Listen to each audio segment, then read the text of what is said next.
ala nabi wa alihi salawat. Allahumma salli ala sayyidina Muhammad wa ali sayyidina Muhammad. Allahumma salli ala sayyidina Muhammad wa ali sayyidina Muhammad. Allahumma salli ala sayyidina Muhammad wa ali sayyidina Muhammad. Husain sang kesatria langit, karya Muhsin Labib. Remaja-remaja Ahlul Bait tampil. Mata Al-Husain tak bisa menahan haru menyaksikan Abdullah bin Muslim bin Aqil datang memohon izin untuk tampil. Ia teringat ayah Abdullah yang kabarnya telah dibunuh oleh tentara Ibnu Ziyad dalam misinya. Kemenakanku, cukuplah pengorbanan ayahmu, ujarnya lirih seraya mengelus kepala pemuda tampan itu. Paman, bagaimana kami mampu menatap wajah Nabi dan Ahlul Bait kelak? Balas putra duta Al-Husain yang dibunuh oleh Ibnu Ziyad itu. Al-Husain terharu mendengar jawaban mantap kemenakan ayahnya itu. Majulah kemenakanku, perintahnya parau. Dengan hati penuh kegembiraan, ia memacu kudanya meninggalkan debu-debu mengepul kudanya. Ia sempat bersair sebelum menghunuskan pedangnya. Hai, kamilah Bani Hasim, manusia-manusia mulia. Kamilah yang melindungi putri-putri Nabi terhormat. Kamilah yang rela mati melawan manusia-manusia bejat. Demi kebahagiaan dan keberuntungan kelak di akhirat. Ia mengayunkan pedangnya ke kanan dan ke kiri, sambil menghantamkan perisainya ke wajah musuh-musuhnya. Ia berjaya merobohkan 70 penunggang kuda sebelum anak panah beracun menembus lehernya. Dan sebilah tombak menohok punggungnya. Ia sempat menggerang kesakitan. Oh, punggungku. Oh, adakah yang sudi membela Al-Husain, keluhnya. Kini giliran Aun bin Abdullah, cucu Ja'far bin Abi Thalib yang maju. Di atas kudanya ia berpuisi dengan suara lantang. Aku janji tak akan masuk pintu surga tanpa cinta pada Muhammad. Dalam dada dialah yang patut diikuti dan dibela. Hai merpati-merpati dan serigala-serigala, masih ada seberkas cahaya ilahi di sana. Masih ada yang berdiri dan angkat suara. Aun bin Abdullah memacu kudanya dengan kencang, lalu menerjang barisan pasukan Ibnu Ziyad, sambil menghujamkan pedangnya ke setiap tubuh yang menghadangnya. Ia sangat piawai dalam bertempur hingga mampu membunuh 18 tentara Ibnu Ziyad. Belum terjatuh dari kudanya, kepungan pasukan lawan telah membuatnya tak berdaya untuk bangkit dan memberikan perlawanan. Abdullah diinjak-injak puluhan kuda belum menyerahkan nyawanya. Inna lillahi wa inna ilaihi raji'un. Dari kejauhan tampak Al-Husain menundukkan kepala menahan luapan sedihnya. Kini jumlah pasukannya nyaris habis. Jasad-jasad para pendukungnya berserakan di atas tanah Karbala, berselimut darah dan debu. Al-Husain mengangkat wajahnya dan menatap barisannya dengan mata nanar. Musa bin Aqil, saudara misan Al-Husain, menyeruak dari barisannya lalu menghentikan gerak kudanya di hadapan barisan musuh dan berpuisi. Akan kukoyakan dan kupukul kalian. Kujaga para wanita dan perawan. Kuhadiahkan pedang dan pukulan. Kumusnahkan bak seorang pahlawan. Harapanku adalah pahala Tuhan. Nasib kalian adalah kemalangan. Ia tidak membuang-buang waktu dan segera menerobos barisan berkuda Ibnu Ziyad. Dengan gigih, cucu Ali itu melayani mereka hingga berhasil menuai puluhan kepala manusia. sebelum terjepit oleh kepungan pasukan dan hujan panah. Inna lillahi wa inna ilaihi raji'un. Ahmad bin Muhammad al-Hashimi memacu kudanya dengan kencang meninggalkan barisannya sebelum berhasil menyumbangkan 18 mayat tentara Ibnu Ziyad kepada Al-Husain dan gugur sebagai syahid. Ia berpuisi, hari ini aku buktikan cintaku dengan pedang dan kehidupanku. Membela agama adalah harapanku agar dapat meraih surganya Tuhanku. Dada Al-Husain terasa sesak. Matanya mengucur air hangat dan bibirnya bergetar ketika menoleh ke kanan dan ke kiri. Kini yang tersisa hanyalah kemenakan-kemenakan dan putra-putranya yang masih belia. Drama Karbala memasuki babak paling menegangkan.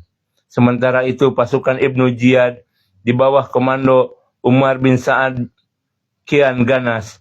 Mereka meneriakkan yel-yel dan menari-narikan pedang. Kemurtadan telah merasuki jiwa mereka. Kini mereka menjadi buta, bisu, tuli dan mati rasa. Gema tawa dan ejekan pasukan Simir dan rekan-rekannya berbentur dengan pekik tangis wanita-wanita Ahlul Bait. Di tengah tubuh para pengikutnya yang berserakan, Al-Husain memekikan suara parau. Oh, adakah yang membela kami? Adakah yang mendambakan surga dalam mendukung kami? Masih adakah secuil hati nurani yang menyuhati suara kami? Al-Husain mengakhiri jeritannya dengan puisi yang indah. Akulah putra Ali dari Bani Hashim. Akulah putra Ali dari Bani Hashim yang suci. Cukuplah itu sebagai citra kebanggaan abadi. Fatimah ibundaku dan kakekku adalah Nabi. Ja'far sang merpati bebas adalah paman kami. Kamilah lentera kebenaran di atas muka bumi. Kamilah pemberi minum telaga Kausar nanti. Manusia-manusia terbaik adalah pencinta Ali, dan yang paling celaka adalah yang membenci. Beruntunglah orang yang mempunyai sanubari untuk datang berjarah setelah kami mati. Balasan mereka adalah Firdaus dan bidadari yang berenang di sungai jernih dan menari. Para wanita Ahlul Bait meledakkan jerit parau ketika Al-Husain di tengah jasad-jasad para pengikutnya berteriak, oh, betapa asing, sungguh amat sedikit yang menolong kami. Masih adakah hati nurani yang menyauti jeritan kami demi menjaga kehormatan Rasulullah? Al-Husain terperangah ketika melihat dua remaja berparas cahaya bak purnama menyurahkan dari barisan lalu menghampirinya. Mereka adalah Ahmad dan Al-Qasim, putra Al-Hasan bin Ali bin Abi Thalib. Qasim datang dalam hadapan Imam Husain meminta untuk berperang. Imam Husain memandangi wajah anak saudaranya. Kami datang menyambut panggilanmu, Paman. Perintahkanlah kami untuk maju mengarungi jumlah mereka sebanyak mungkin. Ucap mereka bersemangat di atas punggung kuda masing-masing. Beliau memeluk leher Qasim lalu keduanya menangis. Al-Husain tidak memberikan izin untuk maju ke medan perang. Qasim menciumi tangan dan kaki pamannya serta memohon supaya diizinkan maju berperang. Majulah dan sumbangkan jiwa demi kehormatan datuk kalian Rasulullah, balas Al-Husain sesaat kemudian sembari menyeka butir-butir hangat yang membasahi pipi dan jenggotnya. Saat pergi ke medan perang, Qasim membacakan syair. Jika kalian tidak mengenalku, akulah putra Hasan, cucu Nabi terpilih dan terpercaya. Inilah Husain, tidak ubahnya tawanan terpenjara di antara orang-orang yang tidak Allah turunkan rahmat kepada mereka. Al-Husain menyerbu pasukan Ibnu Ziyad yang mengepung jasad Al-Qasim dan membubarkan mereka. Jasad Al-Qasim dikeluarkannya dari lubang perangkap Ia menegapnya dengan perasaan pilu. Bibir Al-Husain bergetar menahan gejolak emosinya. Ia mengguncang-guncangkan tubuh dan tak bernyawa itu sambil mengutuk Yazid dan para pendukungnya. Demi Allah, sangat berat bagi pamanmu. Manakala kau memanggilnya, tidak dapat memenuhi panggilanmu. Kalaupun dia menjawab, ia tidak dapat menolongmu. Kalaupun ia dapat menolongmu, namun tidak dapat memberikan manfaat bagi keadaanmu. Kemudian tampil abangnya, yaitu Ahmad bin Hasan bin Ali. Ia menerjang barisan pasukan Umar bin Sa'ad dan mengayun-ngayunkan pedangnya dengan lincah dan menewaskan 18 tentara berkuda. Ia tiba-tiba mundur dan kembali ke barisan Al-Husain. Paman, adakah sedikit air yang dapat membasahi rongga leherku, agar aku dapat bertahan lebih lama menghadapi musuh-musuh Allah dan Rasul-Nya? Tanya pemuda itu sesampainya di hadapan Al-Husain. Lidah pemuda gagah itu sedikit menjulur menahan dahaga. Anakku, bersabarlah sejenak. Tidak lama lagi kau akan bertemu dengan kakekmu Rasulullah, yang akan memberimu minuman yang akan melenyapkan dahagamu selamanya. Jawab Al-Husain menghibur keponakannya. Pemuda itu melesat meninggalkan pamannya sambil mengacung-acungkan pedang. Ia berpuisi, aku bersabar sejenak meski dahaga, karena jiwaku dahaga akan surga. Kematian di mataku adalah indah, tak merasa takut dan tak gundah. Ahmad menerobos barisan lawan dengan pedang terhunus. Pasukan Umar menghadapi serangannya. 50 tentara Ibnu Ziyad telah menyerahkan nyawanya di ujung pedangnya. Ia segera mundur dan mengatur posisi sebelum melakukan serbuan ketiga. Kemenakan Al-Husain yang membiarkan luka-luka di badannya mengucurkan darah itu bersair. Rasakan pukulan cucu Al-Mukhtar. Kami adalah putra sang pendekar. Menghujam hati bak burung nasar, mengoyak penjilat dan mencakar. Akan kubuat kalian hina terkapar, merintih memandikan darah segar. Tiba-tiba ia menghentakkan barisan lawan dengan sebuah serangan mendadak, hingga berhasil membunuh puluhan orang. Ia gugur sebagai syahid setelah hujan panah diarahkan ke tubuhnya. Kini yang tampil adalah Ali Al-Akbar bin Husain, kakak tertua Ali Zainal Abidin. Usai memohon izin kepada ayahnya, ia melesat cepat lalu berhenti di hadapan pasukan Umar sambil bersair, akulah Ali, putra Husain, cucu Ali. Kami adalah penghuni rumah Nabi. Kutikam kalian hingga jatuh mati. Tikaman pemuda pemberani Hasimi. Ia menebas setiap kepala yang hadir di depan dan sekitarnya hingga berhasil memetik 108 kepala tentara berkuda. Tiba-tiba dari arah belakang seorang manusia terkutuk menghujamkan sebongkah besi ke atas kepalanya. Pemuda itu terseok-seok lalu jatuh. Ia menggelepar sambil menjerit parau, oh ayahku, salam dari anakmu untukmu. Hanya inilah yang dapat kupersembahkan. Ali Akbar gugur sebagai syahid. Para wanita menyambut ketika kematiannya dengan serangan dan tangisan bersambung. Al-Husain memohon agar mereka menahan emosi. Al-Husain menerobos barisan lawan dan mengusir mereka. Ia melompat dari kuda lalu mendekap tubuh pemuda yang tergolek itu penuh haru. Dengan lembut ia mengusap tanah dan darah yang menutupi para putra sulungnya itu. Sambil menangkapnya, Al-Husain berujar, anakku, Allah mengutuk pembunuh-pembunuhmu. Sungguh berani mereka terhadap Allah dan Rasul-Nya dengan membantaimu. Anakku, Allah melaknat pembunuhanmu.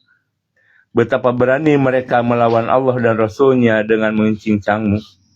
Ucap Al-Husain berkata-kata. Tiba-tiba seorang wanita dari kemah berlarian ke arah dua jasad pemuda itu seraya menjerit. Oh anakku,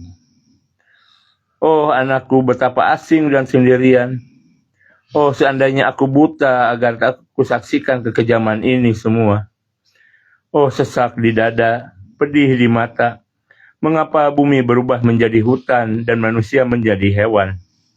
Zainab terhuyung, merangkul dan menggerakkan kedua keponakannya yang telah gugur.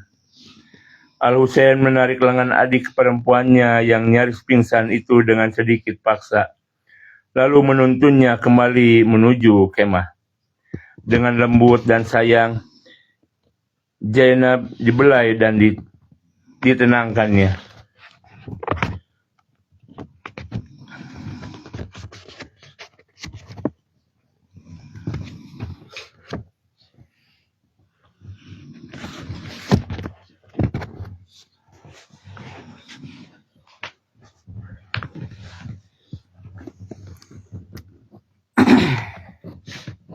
Bismillahirrahmanirrahim. Sempurnalah kebiadaban. Angin semilir berhembus mengibar-ngibarkan ujung jubah lusuh Al-Husain. Sepi di sini, hiruk pikuk pesta penyamun di seberang sana. Al-Husain kembali menghampiri jasad anak sulungnya. Anakku, kau telah terbebas dari semua penderitaan dunia, dari dahaga dan kejahatan musuh-musuh agama. Sedangkan ayahmu masih harus menghadapi dan merasakannya. Selamat beristirahat anakku, desisnya Parau. Sebuah kecupan mendarat di kening yang pucat itu. Air hangat di mata Al-Husain mengulir lalu membasahinya. Tak lama kemudian Al-Husain menoleh ke arah putra bungsunya yang terbaring di pangkuan Ummu Kulsum. Jagalah dengan baik anakku yang paling kecil ini, karena usianya baru 6 bulan, pesan Al-Husain kepada adik Zainab itu.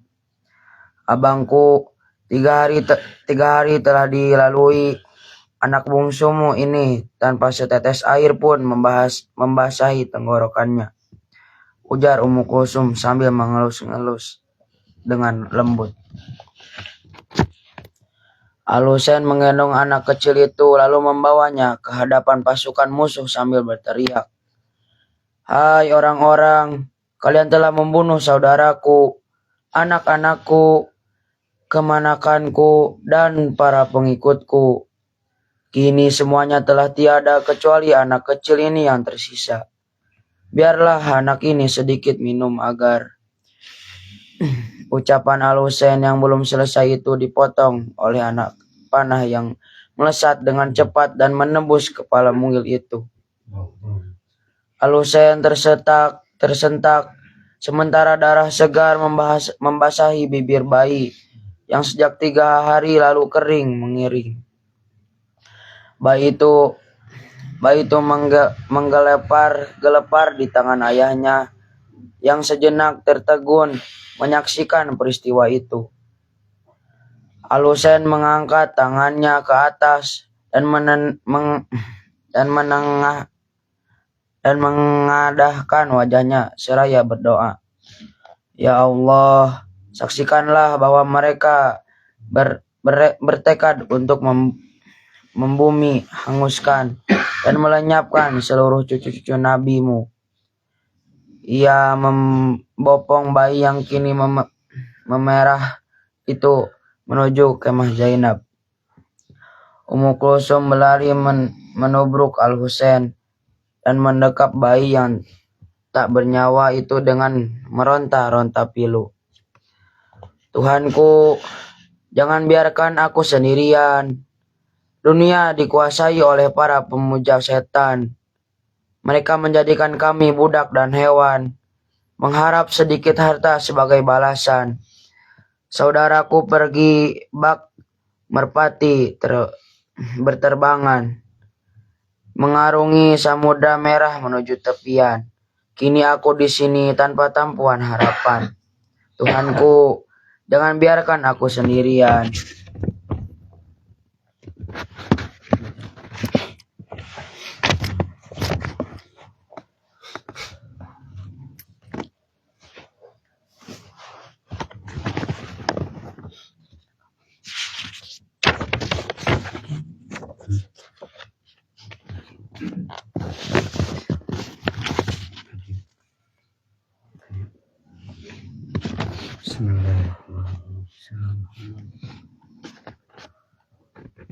Suhu panas yang sangat tinggi telah menambah rasa dahaga adik-adik Zainab dan kemenangannya sejak sungai Efrat dikuasai oleh pasukan Umar bin Sa'ad. Abbas, galilah tanah untuk mencari air, perintah Al-Husain dengan napas terengah-engah kepada adiknya. Al-Abbas segera melaksanakan perintah tersebut. Beberapa tempat telah digali, namun tak satu pun yang memberikan sedikit harapan.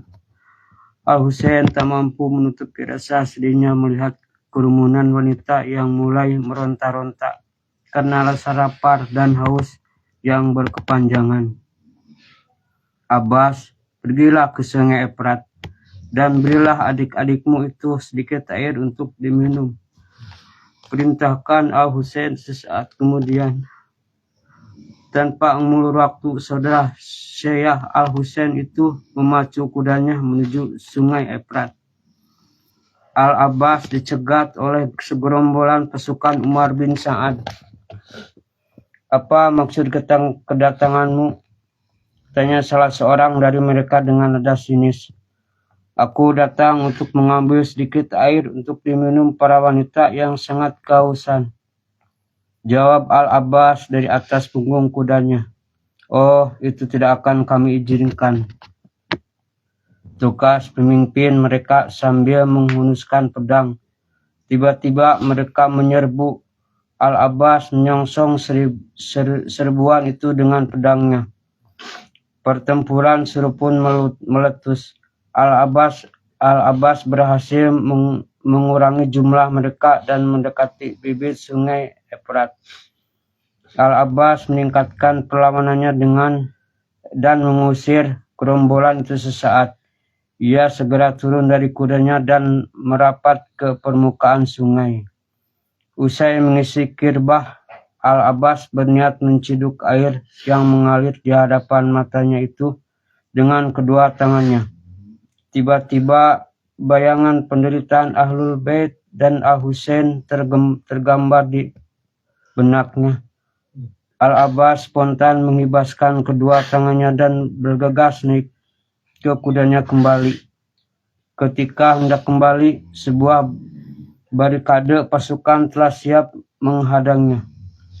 Al-Abbas mengikat kirbahnya lebih kencang, lalu mencabut pedangnya ke atas sambil bersyair lantang. Aku datang menabur pasir memburu mati. Apa arti mati bagi seorang putra Ali? Kemarilah dan kuguyur dengan darah. Kutebas kalian dengan pedang sabila. Al-Abbas menepis setiap panah di arah ke tubuhnya, satu demi satu tentara bayaran Ibnu Ziyad.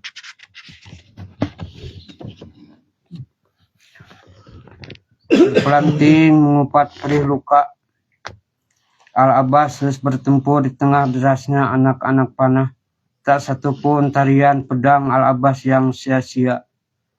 Kuda-kuda berlarian melemparkan setiap penunggangnya.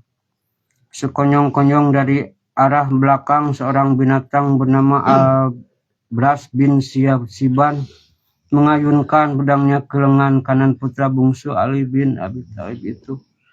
Tangan kanan itu terpental meninggalkan tubuh Al-Abbas. Ia mengerang darah agar segar memancar dari tubuhnya.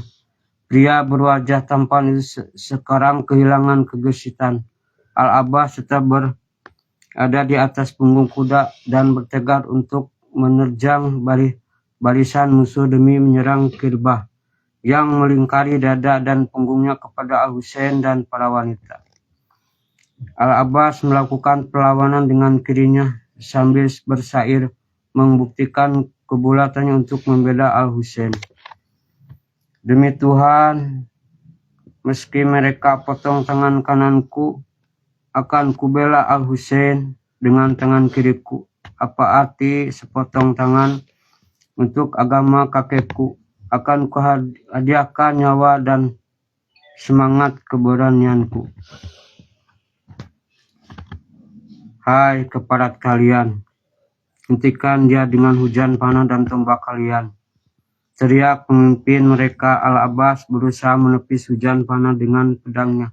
Tiba-tiba dari arah belakang, Abdullah bin Yazid Ash-Shibani mengayunkan pedangnya secepat kilat dan menceraikan tangan kiri Al-Abbas dari tubuhnya.